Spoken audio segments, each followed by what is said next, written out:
يسعد صباحكم يا جماعه، كيفكم؟ شو الاخبار؟ اليوم الاولاد تعرف انا هون السبت واحد بيعطلوا، والاولاد طبعا مشتاقين قال يابوا الفول والفلافل والحمص. قلنا لهم اهلا وسهلا، قوموا يا ام كرمو جاهزين الفطور. قامت ام كرمو جاهزه الفطور، والله يعطيها العافيه ويسلم ايديها، وما في شيء من قيمتكم. وتفضلوا على فطورنا المتواضع يا متواضعين يا حبابين.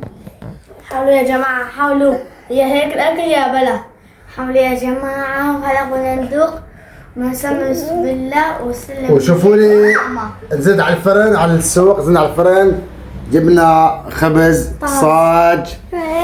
لا هيك الأكل يا بلا. جبنا خبز صاج وهيك الرومي. طلع على كرمي، طلع على كرمي، طلع على كرمي، طلع على كرمي. ليك الكرمة برجيكم. يا أخوي أحطها هون.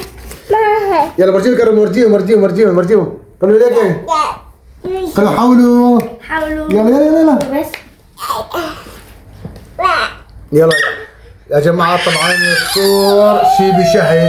يا جماعة بدنا ندوق ونقيمكم من 10 طبخ. أول شي بنعمل خبز هيك، بسم الله الرحمن. يلا يا جماعة نبلش بسم الله. هذا الفطور السعودي طافي من بعد كثير طيب.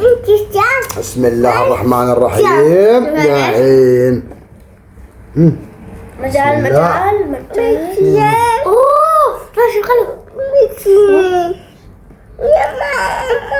الله يعطيك العافية يا حرمي، خلي لي اياك يا اخي. يسلموا يا عمي، والله فطور والله الميك يشتهي.